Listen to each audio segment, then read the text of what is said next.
Hey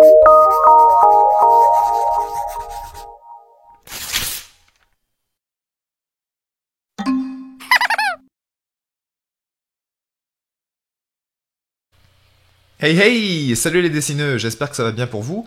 Aujourd'hui je reviens avec une nouvelle vidéo sur la perspective et notamment comment décomposer un objet complexe en plusieurs objets simples pour être plus à l'aise en perspective.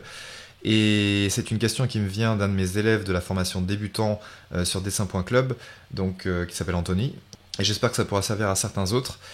Si vous avez lu mon mini-guide sur la perspective, peut-être qu'il y a d'autres questions qui sont venues un peu après et qu'il y a certaines zones floues que vous n'avez certainement pas compris. Donc, la ligne de vision, c'est quelque chose à déterminer tout de suite. La ligne de vision, c'est le niveau de l'œil de l'observateur, et le niveau de l'œil de l'observateur n'est présent que si l'observateur est posé au sol. Donc, une ligne de vision va avec une ligne de sol. Ici, le sol, je peux penser ici, en regardant la photo, que le sol, c'est à peu près le même sol que l'observateur. Mais attention, c'est pas le sol avec de l'herbe, avec la terre, etc. C'est le sol théorique. Donc c'est comme une espèce de grillage, comme une espèce de grille en bas qui pointe vers l'horizon, d'accord? Donc ça, il faut comprendre que on part du principe ici que l'observateur est sur le même sol théorique que l'éléphant, pour être sûr, pour être plus clair dans nos têtes, même si c'est pas tout à fait le cas, parce qu'il y aura toujours des bosses, il y aura toujours des pentes, etc. Et surtout, en regardant la perspective, il va falloir vraiment visualiser intérieurement, donc se projeter un petit peu, et surtout enlever le décor de sa tête. Par exemple, la grande colline qu'il y a derrière là, c'est quelque chose qui ne va pas du tout nous servir pour la perspective de l'éléphant. Donc ça, le décor, on se l'enlève de la tête. Nous, ce qui nous intéresse, c'est la ligne d'horizon, et en fait la ligne d'horizon de l'objet ici, ça va être la ligne de vision, parce que l'objet est sur le même sol que l'observateur. Donc ici, on va partir du principe que on va tracer la ligne de vision. Pour tracer la ligne de vision, il va nous falloir trouver, par rapport à cet objet, qui est à deux points de fuite, à mon avis, si on devait représenter un gros parallélépipède rectangle et faire rentrer l'éléphant dedans, en fait, on trouverait une grosse forme qui englobe cet éléphant. Et pour tracer les points de fuite qui conviennent à ce gros objet qui englobe l'éléphant, il va nous falloir des points de repère. Alors, c'est vrai que sur un éléphant, on se dit, là l'éléphant, c'est vrai qu'il est bien droit, il se tient bien droit, il est en train de marcher tranquillement dans l'herbe. Comment on va pouvoir faire ça? Alors, ce que je conseille souvent, c'est de trouver des points, deux points sur l'objet qui sont sur la même ligne de fuite, en bas et en haut de l'objet. Donc, en bas de l'objet, c'est difficile, mais on peut quand même se donner des points de repère. Ici, ça va être les articulations. Donc, ici, on peut se donner un point de repère. Là, il y a une articulation, parce que là, il y a une pliure. Donc là, je suis quasiment sûr qu'il y a une articulation. Et la deuxième articulation de l'autre côté, si on regarde les rides, là, il doit y avoir une deuxième articulation par là. Donc là, c'est déjà un point de repère pour nous donner une première ligne de fuite. Je peux aussi m'aider de ça. Donc là, il y a une pliure, donc là, je me dis qu'il y a peut-être une articulation. Là, je vois qu'il y a aussi des petites rides, donc ça veut dire que ça plie à ce niveau-là. Et je peux me dire que là, il y a la deuxième articulation. Là, sur la photo, c'est deux articulations qui sont logiquement au même niveau, même si l'éléphant touche pas terre avec cette patte-là. Ça veut dire qu'il y a certainement la gravité qui agit, mais on va partir du principe que c'est à peu près, les deux articulations-là, à droite et à gauche, sont à peu près au même niveau. Donc on va se servir de cette ligne-là qui est quasiment horizontale. Et qu'est-ce que ça veut dire? Ça veut dire qu'une ligne de fuite qui est horizontale, en général, c'est la même ligne que la ligne de vision. Donc le niveau de l'œil, il est ici. Donc je peux même le représenter en rouge, si on a envie, ce sera plus clair. Donc ça, c'est la ligne de vision. Ici, on a trouvé une première ligne de fuite en bleu ici. On va trouver une deuxième ligne de fuite quelque part, donc il va falloir qu'on prenne une ligne de fuite en haut de l'objet. Alors là, c'est difficile, j'avoue. Donc on va partir du principe que notre éléphant... alors, on va peut-être pas partir du principe que sa tête est droite. On va plutôt imaginer les épaules là. Donc là, il va y avoir l'omoplate certainement qui va être ici. La deuxième, c'est difficile à dire, mais je pense qu'elle va être un petit peu par ici. c'est pas évident, hein. J'avoue que là, le haut de l'objet, on se débrouille comme on peut. En tout cas, on peut imaginer que si on prend ce point-là et ce point-là, il va y avoir une ligne de fuite qui va aller par là-bas. Donc, vous avez vu, c'est une approximation d'un parallélépipède rectangle qui englobe l'éléphant. Encore une fois, c'est juste pour lui donner une perspective globale, qu'on y comprenne un petit peu plus quelque chose en perspective. Donc, en vert, je vais dessiner un objet avec ça, et je vais y représenter donc une ligne comme ça, là-bas, une ligne comme ça, là-bas, et logiquement je devrais tomber sur la ligne de vision, et je vois que c'est pas tout à fait le cas. Donc là c'était mon point d'intersection, et ma ligne de vision elle arrive à ce niveau-là, donc c'est pas tout à fait juste, mais on peut quand même garder cette ligne de vision. On va la garder, et on va mettre un premier point de fuite juste en dessous là, donc on va tricher un petit peu, on va la mettre par là-bas. Donc la première facette du parallélépipède rectangle qui va englober cet éléphant va faire ça, ça, voilà. Là, on va mettre une limite, une profondeur à cette première facette ici. Et on va trouver un deuxième point de fuite par là-bas. Donc le deuxième point de fuite, on peut encore faire une approximation. Mais imaginons que l'éléphant, le périmètre, son périmètre de sustentation, c'est-à-dire le périmètre dans lequel il est en appui, est peut-être résumé par une facette ici, là. Donc entre les pieds là, c'est vraiment une approximation. Donc cette surface là, on va s'en servir et on va la prolonger sur la gauche. Donc je sais que c'est pas évident à comprendre, mais c'est des formes organiques, donc on se débrouille un petit peu comme on peut. Voilà, par là-bas, on va trouver les lignes de fuite de ce côté-là. Yep. Voilà, à peu près correct. Yeah. C'est pas trop mal, on va laisser comme ça, et on va terminer la forme là. Voilà. Donc là, si je devais continuer encore la forme, ça donnerait quelque chose comme ça, quelque chose comme ça, voilà, et on va mettre une verticale ici. Et maintenant, je vais effacer donc le superflu.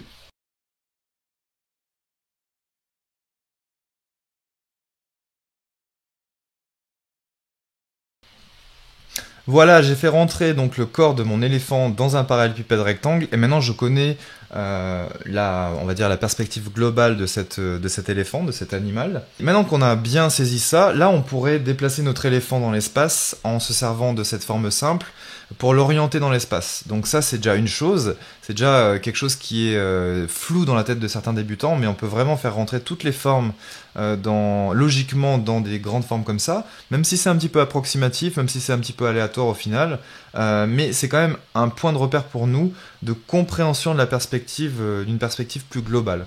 Maintenant, on va prendre cet éléphant et on va le décomposer en forme simple. Donc je ne sais pas si vous avez vu ma vidéo sur la technique du bonhomme en bâton, mais c'est exactement la même chose. Donc on peut trouver des articulations, on aurait pu travailler des bâtons grâce à l'anatomie. On va juste dessiner des formes simples par-dessus cette photo. Donc qu'est-ce que c'est qu'une forme simple? Une forme simple, ça peut être un cône, ça peut être un cylindre,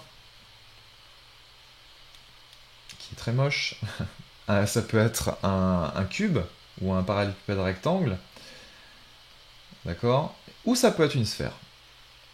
Et souvent, on va transformer ces formes qu'on a repérées au préalable, on va transformer ces formes pour en faire des choses un petit peu plus tronquées. Par exemple, cette sphère va peut-être finir en œuf, peut-être que, je vais le faire en une autre couleur, mais voilà, ça va se transformer, ça pourra se transformer en quelque chose de plus plat, ça pourra se transformer peut-être en une forme qui est tronquée, d'accord?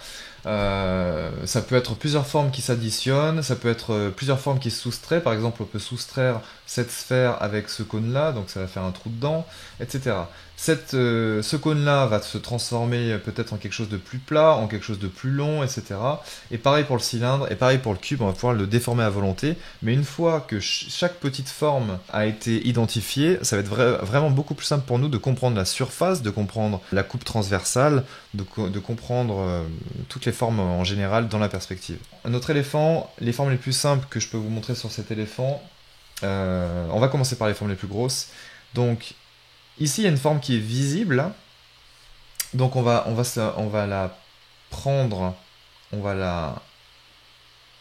la dessiner dans l'espace, comme ceci, d'accord?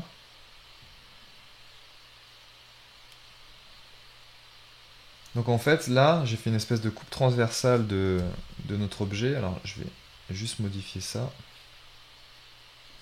Donc là c'est en 2 dimensions, et là je vais faire une coupe transversale, je vais rajouter une 3e dimension, c'est comme si je coupais l'éléphant ici vers les épaules, et derrière il y aura comme une forme comme ça. Donc là en fait ça c'est une partie invisible bien sûr, et ça c'est une partie visible, et ça c'est une partie invisible. Donc en fait là c'est comme si on avait décomposé l'abdomen et les épaules en 2 grosses parties, donc 2 gros cylindres finalement, qu'on a mis les uns à côté des autres, d'accord, et qu'on a déformé dans la dimension, donc ça va donner quelque chose comme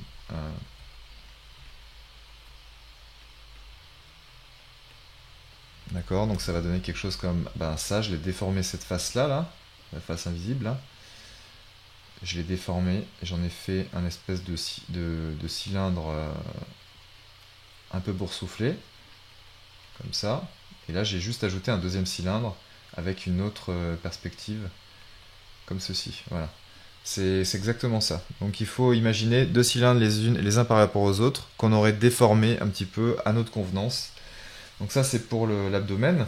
Ensuite, on va représenter en vert cette fois-ci la tête.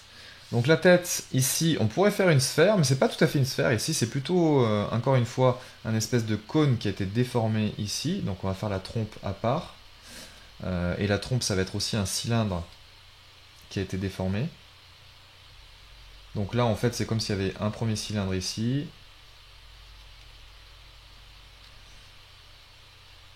Un 2e cylindre jusqu'en bas, là, qui est très long. Et à chaque déformation de la trompe, on peut rajouter un cylindre si on a envie. Donc là, on peut rajouter un cylindre comme ça, un cylindre comme ça, un cylindre comme ça. Voilà. Ok. Donc ça, tout ça, ça pouvait être résumé par des cylindres déformés. Là, c'est une espèce de d'œuf déformé au final, cette forme du haut là. Donc on est entre la sphère et le cylindre. Je vais représenter maintenant les pattes en rouge. Donc les pattes, ça commence ici. Donc là, il y a un premier cylindre qui arrive jusque là. Ok. Ça, c'est la partie cachée du cylindre. Après, ça, c'est une vue en plongée. Donc ce bout de patte là, il va être vu en plongée. Comme ça. Et il y a un 3e bout de patte comme ça ici. Voilà. Donc là aussi, on peut marquer la partie cachée. Et on pourrait faire exactement pareil avec l'autre patte. Voilà, maintenant on va passer à l'arrière donc de notre éléphant. Alors on peut représenter bien sûr l'oreille. Donc l'oreille c'est quelque chose d'assez plat. On peut représenter ça par une forme plane, mais il faut quand même penser qu'il y a une épaisseur. Donc on va laisser ça comme ça pour l'instant. C'est plutôt graphique qu'autre chose, hein. En 3 dimensions, ça va plus se comporter comme un plan, comme une espèce de feuille de papier. Donc on va la laisser tranquille pour l'instant. Et on va finir par les pattes. Donc l'arrière-train, c'est une espèce de gros cylindre aussi. On peut le faire arrêter ici. D'ailleurs, on aurait pu représenter toute la forme en bleu de tout à l'heure là sur. D'ailleurs, c'est ce qu'on va faire. Et on va revenir sur notre calque. On va faire ça en orange et on va revenir sur les pattes. Donc ici, on peut dire que on peut faire ça à partir de là. Ici, on fait descendre un premier cylindre. D'ailleurs, je peux faire descendre le cylindre jusqu'en bas parce que le cylindre est droit, donc on en profite. Voilà. Ensuite, derrière aussi. Donc là on imagine la partie qui est cachée. Voilà. Et chacun de ces cylindres ici auront une perspective. Donc on peut représenter ça comme ça par exemple. Ici aussi il y aura une perspective. Ici aussi il y aura une perspective. Et pourquoi je vous fais résumer ça comme ça? En fait, la raison est très très simple. C'est qu'une fois qu'on a compris ça, après c'est facile de travailler les lumières. Donc on aurait une espèce de Terminator qui va se dessiner ici sur l'éléphant. Là, cette ombre-là serait... l'ombre de l'oreille serait là. L'ombre de notre éléphant, je vais m'aider un petit peu de la photo derrière, juste pour être sûr que je fais pas n'importe quoi. Tout ça, ce serait dans l'ombre. Il y aurait peut-être une partie du cylindre qui serait dans la lumière ici. Une partie de ce cylindre-là aussi qui serait dans la lumière. Voilà, ça va être dans l'ombre. Ça rejoint un petit peu ce qui est déjà sur la photo. Sauf que sur la photo, c'est une ombre qui est diffuse. Donc, parce que la lumière est diffuse, le temps est très nuageux. Voilà, là il y a une partie de ça, et aussi la queue, j'ai oublié de représenter la queue, mais la queue c'est un grand cylindre, enfin un petit cylindre mais grand sur la hauteur. Voilà, et là il y aura des ombres, voilà. Donc j'enlève la photo, et voilà. Donc là, on a déjà la silhouette de l'éléphant, et si on avait envie de jouer avec des ombres un petit peu plus diffuses, bah, il y aurait juste à flouter, à travailler les transitions de certaines formes directement sur l'éléphant. Et voilà, et le tour est joué. Donc là, on a déjà une base, non seulement dans la perspective, mais aussi dans la lumière, pour travailler notre éléphant. Et si on devait représenter cet éléphant en dessin d'observation à côté, on pourrait commencer le dessin exactement comme je l'ai fait là, donc repérer la perspective globale, comprendre un petit peu plus comment l'éléphant est dans la perspective, parce que ce que vont faire les débutants souvent, c'est qu'ils vont croire que cette patte-là est au même niveau que celle-là. Ça, c'est des erreurs qui reviennent très souvent. Cette patte-là est au même niveau que celle-là, alors que dans la perspective, c'est pas du tout vrai. Parce que si l'éléphant devait déplier sa patte droite, là, ici, ça arriverait là, et là, derrière, la deuxième patte est là. Là, la patte est là, et ici, celle-là est en arrière, juste là. Donc là, il y a une profondeur là entre ces deux pattes-là, et là, il y a une profondeur entre ces deux pattes-là. C'est ça qui va nous montrer la perspective. C'est cette impression de perspective et de profondeur dans l'espace. Et pareil pour les formes. Une fois que les formes ont été révélées, il devient relativement simple de, par exemple, de poser ce que j'appelle moi des lignes de niveau ou un filet 3D.